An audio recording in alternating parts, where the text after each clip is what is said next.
ኣብ ተቐማጦ ኣብ ኣዲስ ኣበባ ዘሎ ኩላትኩም ተጋሩ ኣብ መስቀል ኣደባባይ ማለት መስቀል ኣደባባይ መንግስቲ ኢትዮጵያ ስርዓት ብልጽግና ኣብ ልዕሊ ህወሓት ስጉምቲ ንኽወስድ ኩናት ንኽገብር ማለት እዩ ንዕኡ ዝፅውዕ ሰልፊ ጀነራል ጻድቃን ፀዊዕ ኣሎ ብጣዕሚ ዝሕዝን ማንም ትግራዋይ ኣብቲ ሰላማዊ ሰልፊ ንኸይርከብ እዚ ኣብ ልዕሊ ህዝቢ ትግራይ ቀይሕ መስመር ማለት እዩ ኩናት ንኽግበር ጻድቃን ተቐማጦ ተጋሩ ኣብ ኣዲስ ኣበባ ዘለኹም ኩላትኩም ኣብኡ ተረኸቡ ብለኩም ኣሎ ማዕረ ክንደይ ግን ጨካን ማዕረ ክንደይ ኣረሜን ምዃኑ መንግስቲ ህወሓት ብጣዕሚ ናይዚ ሰብኣይ እዚ ማዕረ ክንደይ ኣብ ልዕሊ ህዝቢ ትግራይ ፅላኣት ከም ዘለዎ ይዘርእየካ ኣብ ኣዲስ ኣበባ ዘለው ተጋሩ ሓንቲ መዓልቲ ካብ እስር ቤት ድዩ ዝኾነ ነገራት ገይሩሎም ዘይፈልጥ ንዑ ተጋሩ ተኣከቡ ንስርዓት ብልጽግና ንህወሓት ካብ ስልጣኑ ንኽኣልዮ ኣብ ልዕሊ ትግራይ ኩናት ንኸካይድ ሰላማዊ ሰልፊ ነካይድ ይብል ኣሎ እዚ ተጋሩ ማንም ኣብ ኣዲስ ኣበባ ዝቕመጥ ናብዚ ንኸይከይድ በዚ ኣጋጣሚ ፃውዒትና ንቕርብ ማለት እዩ ነዚኣ ኩሉ ዘድልየና ነገር ክንሰርሕ ኢና ኣባላትና ክንንቀሳቀስ ኢና ህዝብን ክብል ክንገብር ኢና እዚኣ ድማ ተጠሚርና ኣመራርሓ ማዕራሪና ክንከድ ኢና ዝብል ነገር ኢና ንቕምጥ ዘለና እዚኣ ጠምረና ማኒፌስቶ እዚኣ ጠምረና ኮድ ኦፍ ኮንዳክት ተቐሚጥና እዚኣ ጠምረና ወዳድባ ማዕራሪና ከለብዚ ኣኹን ኢልና በብግዚኡ መደብ እናውፃና ዘነገር እዚአን ክንሰርሕ ዘለና ኢና ናብዚ ጉዳይ እዚ ንኣቱ ዘለና ኣብ ከባቢና ዘሎ ኩነታት ኣብ ዓለም ዘሎ ኩነታት ኣብ ትግራይ ዘሎ ኩነታት ነዚ ይጠልብ እዩ ስለዚ እዚ ንስራሕ ኢልና ኢና ጀሚርና ዘለና ስለ ዘዳመፅኩምኒ ኣራይ ንኣብን ሓውና ኣካል ፀዊዕ ጎንደሎ ነቲ ኣብ ኣዲስ ኣበባ ዘሎ ትግራዋይ ሰላማዊ ሰልፊ ብምግባር ንስርዓት ብልጽግና ኣብ ልዕሊ ትግራይ ኩናት ንምክያድ ማለት እዩ ንምእላይ ንሕወሓት ክበሃል ከሎ ከይዱ ከኣልዩ ኣይተኒ ግን እንታይ ዳ ብኩናት ከኣልዩ ዝኽእል ማለት እዩ እስከ ኣብዚ እንታይ ርእቶ ኣለካ ሰላም ክቡራት ሰማዕትና እዚ ሰላሓውና ዝዛረበሉ ዘሎ ሓቂው ጀነራል ጻድቃን እኹን ካልኦት መራሕቲ ወያነ ካብ ቀደም ንህዝቢ ትግራይ ሓልዮምሉ እውን ኣይፈልጡን እዮም ኣነ ዝገርመኒ ግን ህዝቢ ትግራይ ብህዝቢ ኤርትራ ይዋራዘ ከም ዘይነበረ ስለምንታይ እዩ ነቶም መራሕቲ ተኣትሚሉ ዝሪኦም ዘሎ ቅድሚ ሕጂ ንኤርትራውያን ብሓደ ርእስዮም ድምርሑ ኤርትራውያን ደናቁር እዮም ኤርትራውያን ውልቀ መላኺ ድላይ ዝገብሮም እበሃል ከም ዘይነበረ ትምካሕ ኣብ ርእስኻ ካሕ ምስ ኮነቶም ግን ንጻድቃን ከኣልይዎ ይከኣሉ ንደብረጽዮን ከኣልይዎ ይከኣሉ ንጌታቸው ግደፍ ክብልዎ ይከኣሉ ዋላ ሓንቲ ክገብሩ ይከኣሉ ስለዚ ተጋሩ ኩልኩም ማለት እዩ ተጋሩ ሲ ካብ ኤርትራውያን ጎረቤትኩም ተምሃሩ ኤርትራውያን ሃገር ኣምፅኦም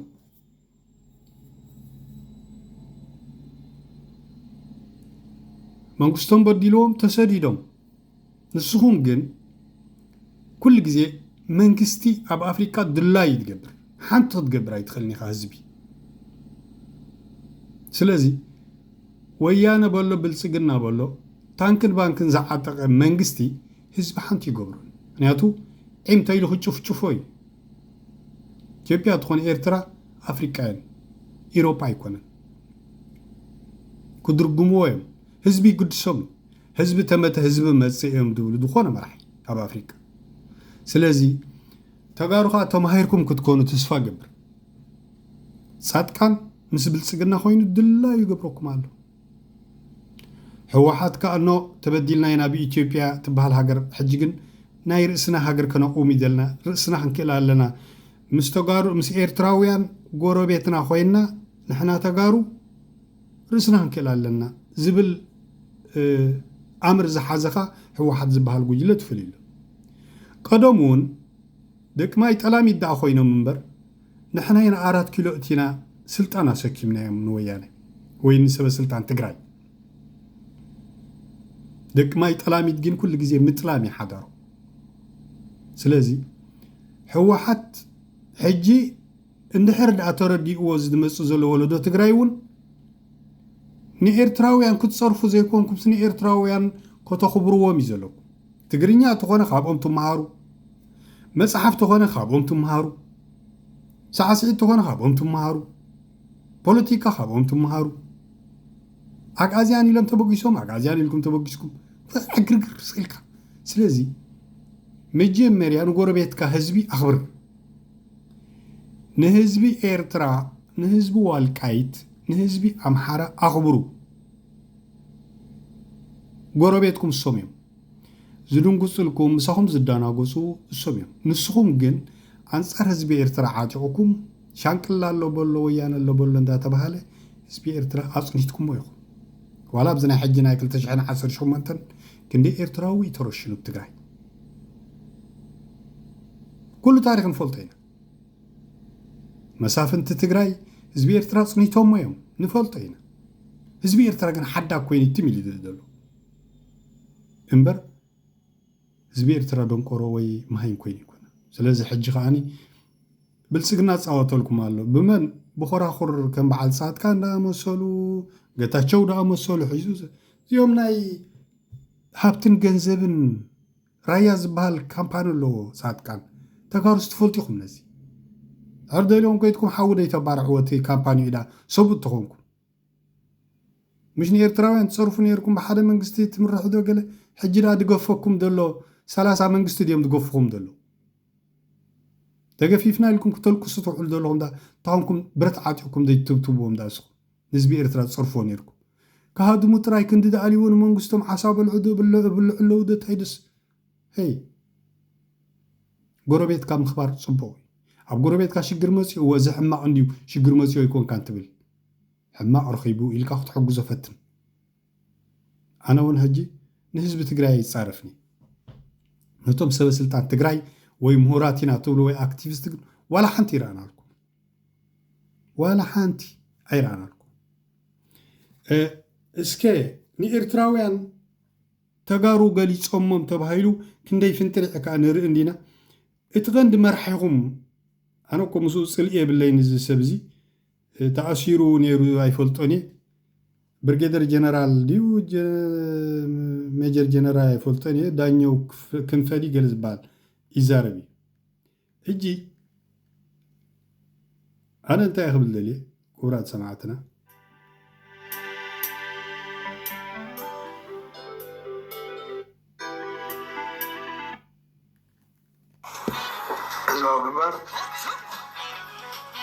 ناس أخوون زوجنا له أكل يزوجنا له زوجنا أين قبلنا ما دي حاجة فلالي كوين نيرو تراح كنس زقارين نتووني نيرو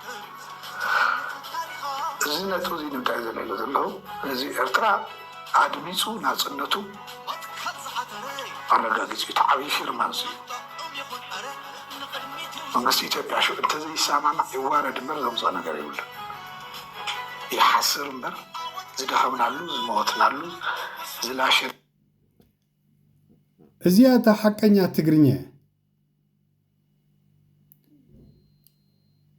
هزبي إرترا ناصرنوتو بقول سميم سوا نسورة تقرايون هزبي إرترا يعبيوه وي هزباو قنباري مهيروان يعبيوه أبتس عن حادن أيكون عنده وياني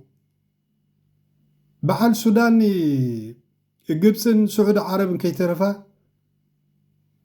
ميم دبلان نبراي معناتو أبزي زيت تصبيوه أبكرنا أفريقيا بسميناو قرنا أفريقيا زيت تصبيوه حيلي بقولو حيلي زباو قنبار حيلي زباو قنبار أبتس عن حدا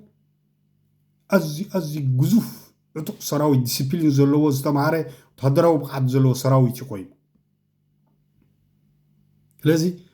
أبتو أنتو ويانا انتهي تكبري أبزعبا إرتراخ تزارب منقست خوينا ويانا بعلنا منقست غير راس تهي لي أبزعبا إرتراخ تزارب ما هم كوينا ياخد فرملان زي تفرملان نحن عندنا نيرنا بقرن أفريقيا قبرتن حادقت كل أفا حتيما كنفرات الرامات زنبرت بأنا دي كونت سلازي زودي عدمنت أننا نهابو حكي زارب زلو السباي ريتا نالو مسوات النت نارجس حسين يقرب زي ارتراو زي المصاب مرقاقص خالي وي فقاد خالي يسكر لي خلي طب لي موالس بخون مرقاقص بخون يخلي تزيد المسكة زيارتها نوع البحر وصي خامة مزاتي كحتى الزلو يبدا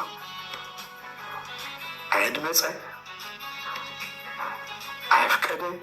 عبد ما تخيد زوارر من قصتي تبقى سراويتي تبقى أخذتمه زي تحكي أنا كم ذا عينة سب سلطان تግራይ كم ذا عينة سبكرو خلق بطعم يزገርመኒ أبيهم دنوبرو أنا نسب بزح فلطو ينبركون كم سب يدفلطو أمبر تا عينة سنة حساب الله كنا يفلطوني نيري ناي بحكي كم بحال أركبه عقباي زبال عقباي أركبه من زبال الله حدا تግራዋይ كاني لك مسود وادادر كويني رخيبه يعني لك مستي أبي إثيوبيا أديس أبابا زما حضر نبر أركبه زبال لك عقباي أركبه دي أركبه جاي زبال لك كم خينا رخيبه كم فدانيو أدمنت عنا نهابكم تم نفعت تجارب تزحت تزقبو نحيز بخبر زلوا سوك حتى زلوا من فوائد الله بيان يجب أن أوقاتهم سلة تقارموتو مش نعم إعراب حاسي أنا حيلتها سلة تقارموتو الشيط أبوه حلفهم يومه كما قحا سلة تقارموتو عندنا مس إنجليز تماخيرهم وسيدموه ريفرندم يكايدو كلمة كأزلو نجار يسرحها مغزاتهم سراوي تموتيهم غزيهم من فوائد اللوك بعضهم فوق ساتر يكون بر بوليتيكاوي مورالاوي حقاوي بداتون سلازلو زبي إرترا توديو عاتقو زواو جنبار بزمورحو قالسي إرترا ملو بملو كم مغزات دربي حراو زوا 4 نتبي ناي بحق بلوت سبعي أنا جري منتي بزعبة إيرترا لك مزرابو تحكي مزرابو بطعم زمسكن سب إذا تزربا زربا نحنا إيرتراويان كمان كم غيرنا ينقول صنينا ناس نترا لك قلي سونس بزا قاتا مزا أنا فيديو بصحوني بر أدمنت عنا نحبكا حقوساتنا بقى ولد اللي تودي زواو جنبار ناس أخوون زوسنالو أكل يزوسنالو زنيرو أين قبلنا ما دي حاجة فلاني ناي بحكي تعي سب كونو تقراوي سوري سبكا كمزي خون زلو عب حق ان التمركيس خزارب دا أمبر نوغن يكتبل حساو ختكون كايبلكا هو نمنتاي تحسو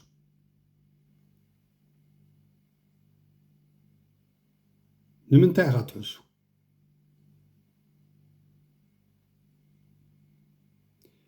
حانتي أبزي خريقكم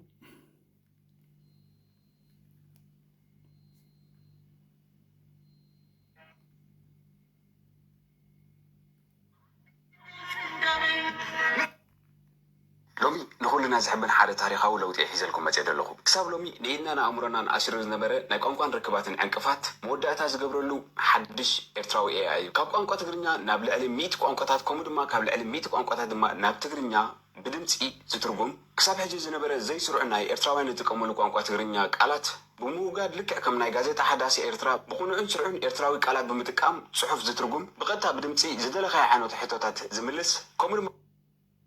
استحلالهم من قصته السندات تنتينو بقانقا تقرنيا حقاو مخر زهب سلغايا أدراشا بمهابتراي أبتحت حموشة سكن كفوتنا يسرح عدلات مركب أبزغوني يغم بوتاب تنقو عزولو دما مكينة خات ساقامات أبزقات مكا جزي انتاي كتقبر كم دلكا بقانقا تقرنيا زحبركا حدا أزو الدزي أم مقلاص نفع قلاص أيو أبي كنترول مقبار أم مصنع حقن ساقامالو كدم حجي طعو مزقدو قال ملايلو زيت بهالي أنفط الساحات مجلس يهب نيرو يغري تحاتيتو ሕጂውን ዛ AI ተጋሩ ዘማዕበልዋ ከይትኸውን ኣነ ፈርሕ ኣለኹ ናይ ኤርትራ ምዃና ኤርትራ ኢልና ክንኣምን ይትገብረና ዘሎ ጋዜጣ ኤርትራ ተጠቐሰ ኤርትራዊ ተበለ ተበለ ንኽንኣምን እዩ ዝገልጽ ዘሎ ሓቂ ዲሓሶት ግን ኤርትራውያን ኣጽንዕዎ ኣረጋግጽዎ ተጋሩ ንቋንቋ ትግርኛ በኪሎም እዮም ምክንያቱ ኤርትራ ትበሃል ክትጠፍእ ዓባይ ትግራይ ክትምስረት ስለ ዝሓሰቡ በኪሎም እዮም ስለዚ ሕጂ እውን AI ዝበሃል ትመፅኡ ዘሎ ናይ ተጋሩ ከይከውን ክትንቀቑ ይግባአኩም እብል ኣነ ስለዚ ኣጽንዕዎ ኣረጋግጽዎ ኣብ ዩቲዩብ ዝኣተወ ትግርኛ ኩሉ ብገንዘብ ኤርትራዊ ኮይኑ እቲ ትግርኛ ግን ትግርኛ ናይ ተጋሩ እዩ ትግርኛ ናይ ተጋሩ ኣዘራርባይ እቲ ብዩቲዩብ ዘሎ ትግርኛ ትግሕርኛ እዩ ኣማርኛን ትግርኛን ዝተሓወሰ ትግሕርኛ እዩ ምርዳእ ኣብና ክትርጉመልና ይክእል ገለ ፋብሪካ ኢልካ እዚ ካምፓኒ ኢልካ ተሓቲትካዮ ድርጅት እዩ ብለካ እዚ ካ ትግሕርኛ እዩ ስለዚ ሕጂ እውን AI ናይ ኤርትራዊ ኢልካ ተቀናብር ዘለኻ ክትእምነና ትፍትን ዘለኻ ኣረጋጊፅካ ዲኻ ሰምሓውና ሚትካ ረጋጊፅካ ዲኻ ኣብ ናይ ኤርትራውነት ክንመፅእ ከለና ጥንቅቕ ኢልና ከነረጋግፅ ኣለና ተጠንቂቕና ከነረጋግፆን ከነፅንዖን ኣለና ምክንያቱ ኣብ ጎረቤትና ደመኛታት ኣለዉ ታሪክናን ቋንቋናን ክብክሉ ዝደልዩ ባህልና ዝብክሉ ዘለዉ መንቀኛታት ኣለዉና ስለዚ ተጠንቀቕ ኣፅናዕ ክብለካ ዘሎ ቅድም ሓውና ሴም ወዳሓንኩም ኣፅንዕዋ ናይ ኤርትራ ይመስለንን ስለዚ ኣነ እንታይ ክብል ደልየ ንሴም ሓውና ዘይኮነስ ኩሉ ህዝቢ ኤርትራ ከፅንዖ ዘለዎ ጉዳይ እዩ ምክንያቱ ኩላና ኤርትራውያን እንተደይ ተጠንቂቕናሉ ይኸውን እንዳበልና ተውፂና ወይ ምእንቲ ዩቲዩብና ኢልና እንድሕርሰቕ ኢልና ነውፅእ ኮይና ትዝኸበደ ፀገም ይክመፅእ ክቡራት ኣሕዋት ስለዚ ንጠንቀቕ ክብለኩም ስለ ዝደለኸ ነዚ ሴም ኣምፅአ ፀኒሐ ካልእ ወገን ብካልእ ወገንካ እንታይ ይርኢ ኣለኹ ኣነ ኣብዚ ሎሚ ግዜ ኣብ ሲቹዌሽንሽፕ ዘለኽን ዲኽን ኣብ ዝኾነ ኤኒ ታይፕ ኦፍ ሪሌሽንሽፕ ዘለኽን ኣሽማቶም ትውቀጣ ዘለኽን ሳሚተይ ዳኒተይ ኣቢተይ ገለ ፕሊዝ ስታፕ እታ ስማዓክ ዘላሲ ነዊሕ ኣይትኸይድን እያ ዕምሪ የብላን እዚ ከዓ ከምዚ ስቲከር ገለ ይኮነ ኖርማል ቅልጥ ኣቢልካ ተኣልዮ ገለ ማለት እዩ ላይክ ካልእ ነገር እኮ ድሌት ክንተወቀጣ ተደሊኽን ባተርፍላይ ተደሊኽን ናይ ዝኾነ ተዘካሪ ነገር ዘለክን ገለ እኮ ዝኾነ ሜሞሪሽ ዘለዎ ነገር ትውቀጥ ፀገም የብሉን ብዛዕባ ምውቃጥ ካብ ኣምፀት ዝሓብትና ትርእይዎ ኣለኹም ክሳዳ ሓልቂሙ ርእሲ ጥራይ ሒዛ ተሪፋ ከምዚኣተን ብመድሃኒት ዝናበራ በከልቲ ሕብረተሰብ በከልቲ ባህሊ ናይ ህዝቢ ኤርትራ ዝዓጠቓ ፌሚንዶ እንታይ ዶ እንዳበላ ድመፃ ደለዋ ተጠንቀቑለን ክብለኩም ደልየ ምፅያ ዛጓል እቲ ምውቃጥ ተዘይተወቀጥ ክንሓይሽ ኣብኣ ሓቃያ ክብለኩም ከለኹ እቲ ምውቃጥ ኣይትወቀጠ ስለምንታይ ሲ እንድሕር ካልእ ባትርፍላይ ተወቀጣ ዶ ፅምበላሊዕ ተወቀጣ ትብለክን ደላ ኣብቲ ናታ ናይ ሸይጣን ክትተወክን እያ እንተ ደኣ ተወቂጥካ ደምካ ይብከል እዩ መንእሰይ ደምካ ይብከል እዩ ተተወቂጥካ ካብ ደምኩም ትብከሉ 150 ኢሮ ሂብኩም ደምኩም ትብክሉ ኣይትወቀጡ ደው ኣብልዎ ኣይትወቀጡ እዚኣ ካብአን እያ ዓይና ቀይራ ማሓጊፃ ብመድሃኒት ትሪእዋ ኣለኹም በርሚቺ ተለኽያ ቆርበታ ነዲዱ ኩሉ ትሪእዋ ኣለኹም ኦርቶፊሻል እያ እዚኣ ሕጂ ካብዚ ኦርቶፊሻል ዝወፀ ነገርሲ ውፅኢትሲ እንታይ ክጠቕመና ኢልኩም ነዚኣ ትሰምዑ ክትእለ ኣለዋ ብያ በልዋ ኔው በልዋ ኣነ ፀሊእያ ኣይኮንኩን ኣይፈልጣን እየ ምስዓ ዝኾነ ይኹን ነገር የብለይ ምክንያቱ ኣይፈልጣን እየ ዛጓል እዚኣ ግን ህዝቢ ይብከል ስለ ዘሎ ስለምንታይ እቲ ህዝቢ ክብከል ተደልዩ ንምንታይ ህዝቢ ክብከል ተደልዩ ይሽግር እዚ ኣነ ነዚኣ እየ ድዛረብ ዘለኹ እዛ ሰብ እዚኣ عتيقة يدلا ننوح جزية يا تسرح دلا خمس نجر تقلال لا دواي توبلنيا قصالي كبرات حوات سلازي أنا أنت يخبلوكم زدلي تتنقوا أنا حدا كافي إن ريستورانت نيرة إذا نقر زي أخا كل جزيئة الدقاقة منه مالي زيستو عالكو يا أخي نقرك وقدام يقول the same thing أنت زاري بلاون نيرة ثم لخاهم أنت يسكي كم زي فاميلي نقر نديم تأخاخي ومتيو كبلعو جمك بأزيزهم قال ملا السلسة قلعو خانيرو حاجتهم قلعو تسيهم يربيشو عقرقرو حنسا تويلت أتو حنسا نبتي كيتشن أتو سبس ربيشو مالتي من سكتسيو كتاتلوم نتهم قلعو قال ملا ثانا نستي السنة السيئن سلستيئن بقاش بدرد بلا نفتي أتهم قلعو حزا أتهم سعود كسكة كوف فيلم قدام مبا أيت أموتو من كمان حنسا ولا خمدي أيلمس أيت أموتو من كم تناتا بمدهانيت كسات كن حالك يمكن ببويان برميتشن تقاصيلكن مسائي ولدو زي بالكن نخترفا سلة تدل دلها زا سبزي عزارب زلا كل من قد شيطان أنا بزح سلزرا أخو الله يمسي ينبر أي ممسخوان جن كل تزاربو أنصار حزبن ባህሉን ክብረቱን ወለዱን ታሪኹን ያትዛረብ ክብራት ሕዋት ስለዚ ክትንከኹላ ኣዝኹም ክትንከኹላ ኢለ ምጽያ ተማሂርኩም ላ ትኹኑ ስለዚ ክብራት ሕዋት ከምዚአን ዝኣመሰላ ብዙሓት እየን ተዋፊረን ዘለዋ ብገንዘብ ኣዋፊሮምን እዮም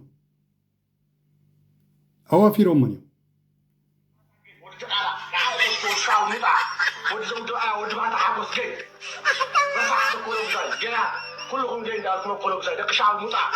تزلون كم زيوم أنا إرتراوي أنا تقاوماي كبلي صنحمو قدام مستفلته ويدحر بايتاناتهم باقراوندهم مسترقاقسه شحو كم زاد راهمو ود زاغي ود اكل غزاي ود غل يصرف حدا كابوم كل غزاي دبل نبري زخون زعج اذا كلها كوم تبل رسح حنقل ازي يرايو سلازي من سي ارترا نقح ارتراونت كراغاغز ارتراو مهانكا ني ارتراونت كدوبل مدغافن دي مدغافن كاليو مقامن زي مقامن كالي مجمريا ارتراوخون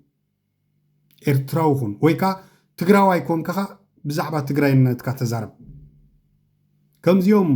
ፀልፋዳት ርእሶምን የጋሮምን በበይኑ ዝኸይድ ኣብ ዶብ ዝበቆሉ ክኾኑ ይኽእሉ እዮም ረሳሓት እዚኦም ስለዚ ወይ ትግራዋይ ኮንካ ኣፍ ልባኻ ነፊሕካ ትግራዋይ ኣይበል ትግራውነትካ ግለፅ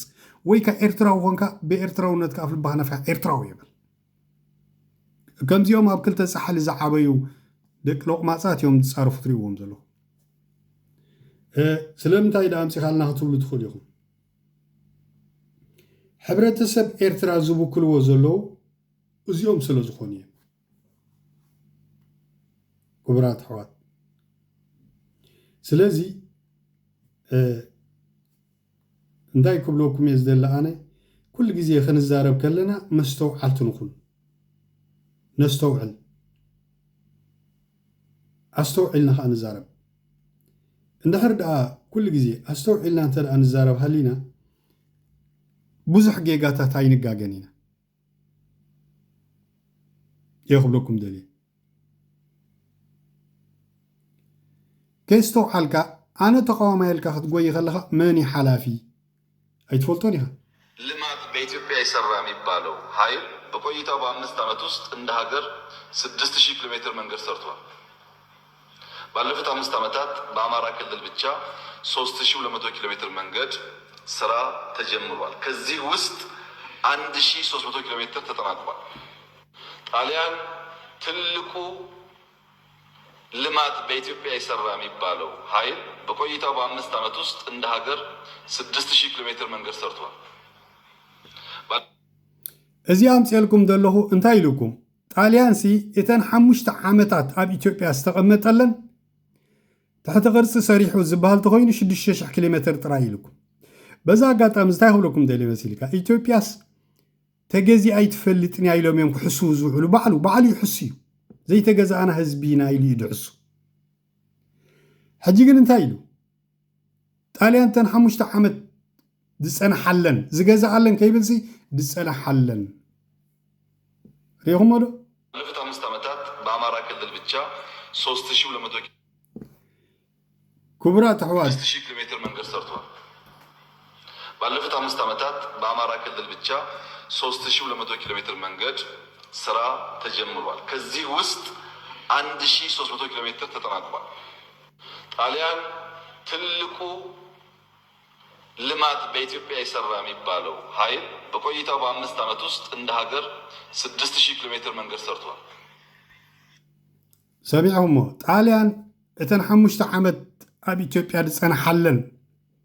ንኢትዮጵያ 6 ዓመትን 6 ወርሕን ይገዝእዋ ጣሊያን ሕጂ 5 ገይርዋ እምበር ጣሊያን 6 ዓመትን 6 ወርሕን ይገዝእዋ ኣብኡ ዝነበሩ መራሕቲ ዳእም ጣሊያን እምበር 150,000 ወተሃደራት ናይ ጣሊያን ዝነበሩ ኤርትራውያን እዮም ኤርትራውያን ከዓ ተዋጊኦም ንኢትዮጵያ ስዒሮማ ኩሉ ግዜ ኤርትራውያን ሓያላት ኢና ደም ዝተዓሞ ደም ይጥዓሙ ባዕሉ ነጊርኩም ሕጂ 5 ዓመት ዝጸንሐለን ድብል ዘሎ 6 ዓመት ተገዚኣ ንጉሶም ሃይለ ስላሴ ሃዲሙ ለንደን ይኸይዱ ኣብ ለንደን ይተሓቢኡ ነይሩ 6 ዓመት يعني احنا تاريخنا الفوق علي لا المعجزي معسكر سلازنا بركو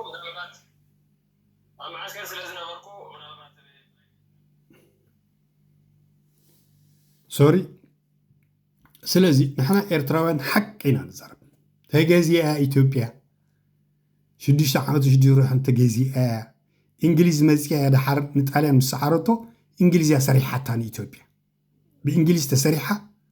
ما ترى شغابي أبع على أمريكا خد فرسالة أب إيد ويانا فريسة زيادة حكي لو ما عملت زنبر المدب أزي مثل سيلكم سمعهم تعمي زي ما زجنوكم أبزلكم عد من أنا نهاركم لايك سبسكرايب حقوزنا أنا مسحهم كني سجي من عني سوري وسناي معلت كبرات سمعتنا